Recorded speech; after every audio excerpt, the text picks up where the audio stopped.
With Tips for Truckers over here, and today this video is about how to cheat an inspection.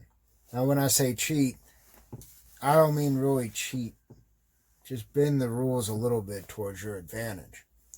Now, there's nothing here that I'm going to say that's against the rules per se, but if your equipment is not up to snuff, hey, here's a handful of techniques that you could use to kind of, like I said, use inspection towards your advantage.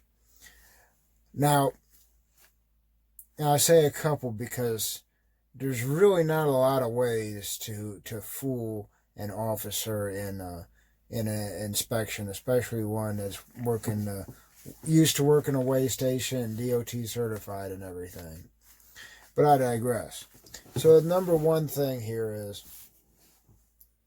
I think the best one is, if you have any air leaks in your truck, you got to push the brake and, and they check how much air you lose in a minute.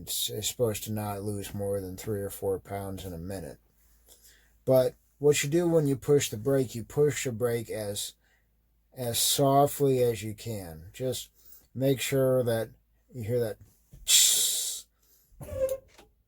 about that hard, so that the officer knows that it's pressed. Now, I know you're thinking, well, hey, when you let off the brake, they're not going to hear a real loud and they're going to know what's up. You're thinking like that. But no, what you do is, when you hold it down for a minute, you barely push it to where your brakes are engaged. And before you let off, you slightly push it down a little bit harder, and then you let off, and it'll make a bigger psh, and the officer won't know what you're up to. But there's a second thing to that, okay? Number 2. 2 for 1! Anyway, so when they're checking your brake measurements, your the adjustment on your brakes. Another thing is, make sure you have full pressure first of all. And so what you're going to want to do is, like I said, push the brake barely. Because what they're looking for is, they're looking for the travel in that push rod. And if there's too much travel, that means that the pad has to travel too far to touch the drum or disc, and that shows them that it's wore too much, and just plumb out of adjustment. Now, you have automatic slack adjusters and everything, so this technique doesn't work great, but you really don't have to worry about your brakes being out of adjustment too much. Still check them. But yeah, so again on that, like I said, if your brakes are out of adjustment, it's going to show, but you have less chance if you just barely push on the brakes than if you really hit them and let off. And plus, you're going to lose less air during your brake test there, and that'll work towards your advantage. Like I said, you want as much air as possible. Number 2, well, I guess you could say number 3, because that last one was a twofer. So, when you wiggle your steering wheel, what they're looking for is, how much of a rotation does a steering shaft have to do before it moves tires. And when I was a pup, I used to think, I'll just move it back and forth a little bit, and they won't see any slack in the steering box and everything.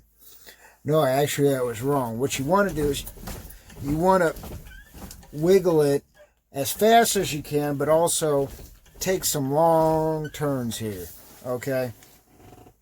Do a little bit faster than that. I don't have my engine on, so I don't want to break any steering components. But anyway, yeah, that's another thing where you're doing the wiggle test, the slack in the steering test, or whatever they call it.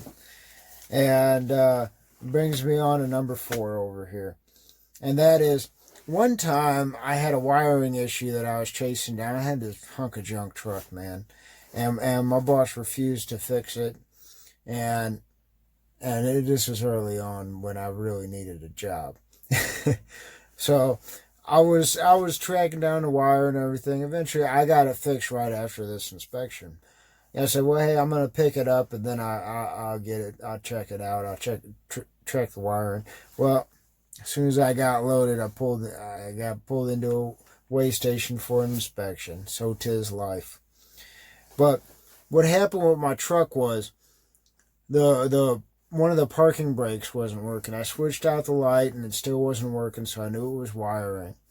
And so what I did while he was checking my parking lights, I and I don't know if this is gonna work for you. I got kind of lucky with this one. I kept my four ways on so that the parking light would flash when the four ways are on, turn signals on, but not when just your parking lights are on. So I kept my four ways on the entire inspection, except for when I was doing my turn signals.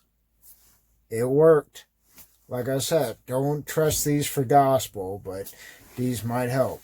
And last and final is not as important because I know a lot of you guys aren't on them, but when you're doing your paper logs, I never, ever, ever would put anything in my 70. First of all, because when you fudge them later on, you're going to forget and you're going to mess it up.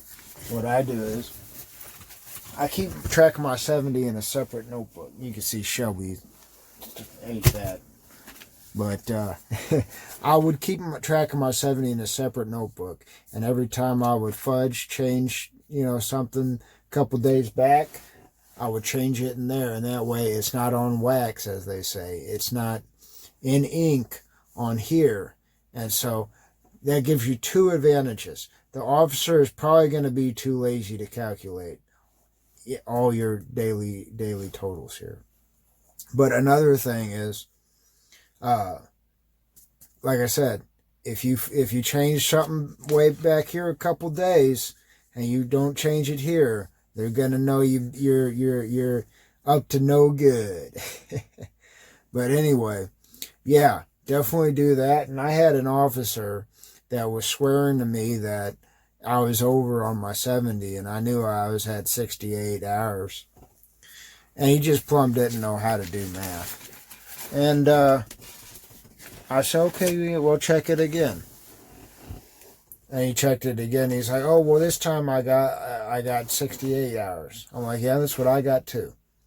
And he's like, well, but there was that one time I checked and I got 70 and a half. Well, I mean, I guess you could have another officer check. But I was real nice about it. But hey, the moral of the story here is keep your truck up to snuff. Do your pre-trip. Make sure everything's in good working order. Fix anything that needs fixing. Keep it clean. And an ounce of prevention and a pound of cure and all that mess. But you won't get pulled in inspections as frequently. And plus you'll know that you're good. And like I said in an earlier video, you might want to videotape your pre-trips, so you could look back and say, hey, I checked it this morning and it was all good. I didn't have that flat tire. I didn't have that light out. So that happened during the day. And that has saved me numerous amounts of time. But anyway, smell tips for truckers. Hey, do your pre-trip. Don't cheat. But hey, if you know something's a little bit screwy with your truck, hey, use these techniques to kind of fudge things towards your advantage. Have a great day.